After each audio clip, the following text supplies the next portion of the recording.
Pekný deň. Pekný každému, kto sa pozerá. Jak to je v horúcom lete? No to, čo vidíme, tak je prameň, ktorý vyteká.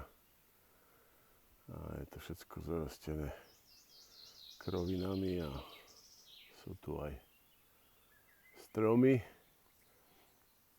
No a toto tu máme zahrnuté v našej pastvine.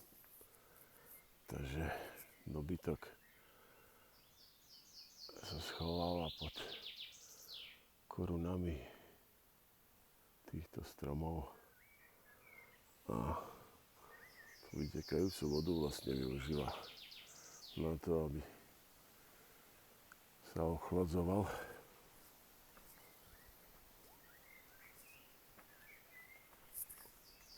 No, jak to vyzerá medzi tými stromami. No, je to jednoduché. Všetci si nájdu miesto. A to miesto je klimatizované, pretože spárno sa prenáša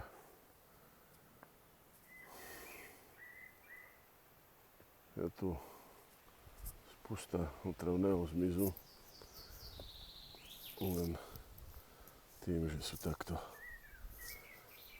nad vodou, tak vlastne sa využíva ten efekt klimatizačný a tu pofúkuje taký pekný vetrík. No, symbióza nastáva, pretože oni sa tu dokážu utierať, obtierať a hlavne my im nemusíme stavať žiadne prístrežky, pretože príroda je najlepší staviteľ. No, tým, že vlastne migrujú po pastvinách, tak tie jednotlivé spálne, ktoré si vytvorili, majú na každom pasienku. No a pre nás je to o to lepšie, že nemusíme investovať peniaze do drahých zariadení, aby sme ich ochránili pred slnkom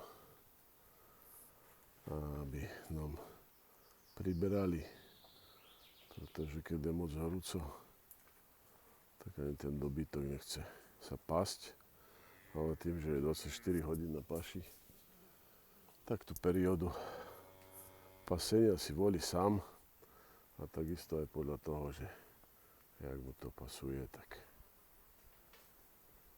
vychádza vonku alebo ostáva takto v zatienených podmienkach. A preto je dobré, keď máte niekde ku pastvine pripojený takýto lesík, ktorý vlastne spĺňa tú funkciu, že stačí, aby len vyšli o pár metrov ďalej, tak ako ja teraz a už sú vonku a môžu sa pasť. Takže vrelo doporučujem.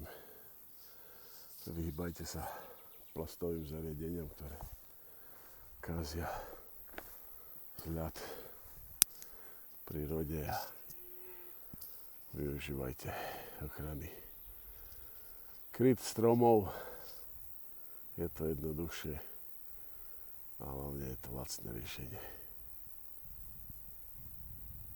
Všetkým všetko dobré. Dovidenia.